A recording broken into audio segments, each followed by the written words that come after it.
Olá pessoal, tudo bom? Hoje a gente vai falar sobre a constante de equilíbrio em termos da sua concentração molar. Então, para que a gente fale sobre a constante de equilíbrio, a gente vai retomar o conceito de reação reversível. Toda reação que está em equilíbrio, ela é reversível, ou seja, ela ocorre no sentido direto e no sentido indireto. No equilíbrio, o que a gente tem? Que a velocidade da reação direta é igual à velocidade da reação indireta, tá? Então, V1 é igual a V2. A gente sabe que a expressão da velocidade ela é escrita em função da constante, de uma constante da velocidade e as concentrações dos seus reagentes. Para a velocidade da equação 1, que é essa daqui, ó, então eu tenho que A elevado a A vezes B elevado a B. Essa é a equação da velocidade 1. A equação da velocidade 2, que é essa aqui, né? Que é nesse sentido aqui, vai ser C elevado a C vezes D elevado a D. Essas duas são iguais. Agora eu vou mexer nessa igualdade aqui matematicamente. O que eu vou fazer? Eu vou isolar tudo que é K de um lado e o que for concentração do outro. Então, ficou K1, K2 passou dividindo, e o A e o B, a concentração de A e B, passou dividindo para o outro lado também. Então, aqui eu vou ter a expressão em função de K e concentração molar das substâncias, tá? Eu posso substituir K1 sobre K2 por Kc. O que é Kc? É a constante de equilíbrio em função da concentração. Essa daqui é a expressão da constante de equilíbrio que a gente usa em termos de concentração. O que eu tenho aqui? Eu tenho as concentrações dos produtos dividido pelas concentrações dos reagentes. O que a gente tem que observar quando a gente está falando em equilíbrio, né? Em constante de equilíbrio. O valor da constante de equilíbrio, ela depende da reação considerada e da temperatura. Então, se eu mudar a temperatura, esse valor da constante de equilíbrio vai mudar. O valor da constante de equilíbrio não depende, ou seja, independe das concentrações iniciais dos reagentes. Aquelas concentrações que a gente usa lá para escrever a expressão, elas são aquelas concentrações que a gente encontra na situação de equilíbrio, naquele momento onde V1 é igual a V2. A constante de equilíbrio é tratada como um número puro, isso é, sem unidades. Então, a gente não vai usar unidade para expressar a constante de equilíbrio. Então, não vai ter mol, litro, nada disso. Os líquidos e sólidos puros que não fazem parte da solução não constam da expressão da constante de equilíbrio. Na maioria das vezes, quando eu vou escrever a expressão da constante de equilíbrio, eu vou levar em conta somente as substâncias que estão no estado gasoso ou em solução aquosa, que vem aquele aquezinho do lado lá da fórmula da substância. Então, um exemplo aqui é a síntese da amônia. A gente vai escrever a constante de equilíbrio para essa reação aqui. Como é que fica então? A constante de equilíbrio, tá? Vai ser a concentração do produto sobre o reagente. Quem é o produto? É o NH3. Quantos mols de NH3 eu tenho na minha reação padrão? 2 mols. Então, a concentração de NH3 elevado ao quadrado. O produto é o N2. O N2 eu vou elevar a 1 vezes a concentração de H2, que eu vou elevar ao cubo porque eu tenho 3 mols aqui. A mesma coisa agora eu vou fazer para essa reação aqui da decomposição da água. Então, eu vou escrever Kc, é a concentração do produto, que nesse caso é o H2 elevado ao quadrado e o O2, dividido pela concentração da água elevada ao quadrado. Tá? Vamos lá.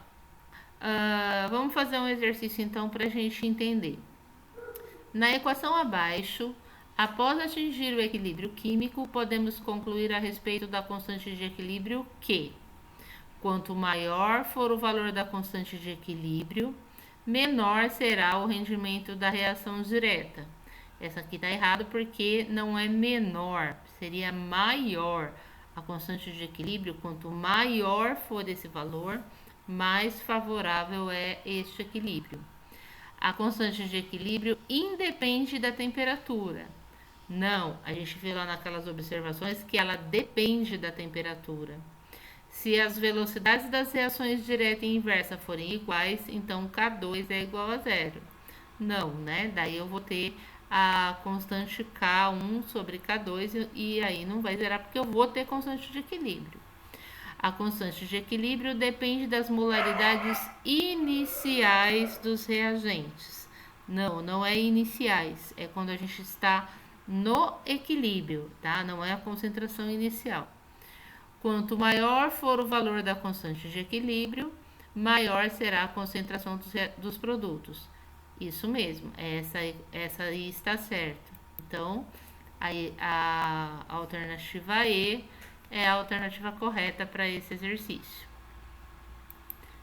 No próximo exemplo, eu tenho aqui as medidas da concentração para o sistema baixo, que está em equilíbrio, a uma certa temperatura, que forneceram os seguintes resultados. Então, esses resultados que ele está dando aqui para mim, já é o resultado do equilíbrio. Quanto que eu tenho de reagente e produto no equilíbrio. Determine a constante de equilíbrio da reação nestas condições.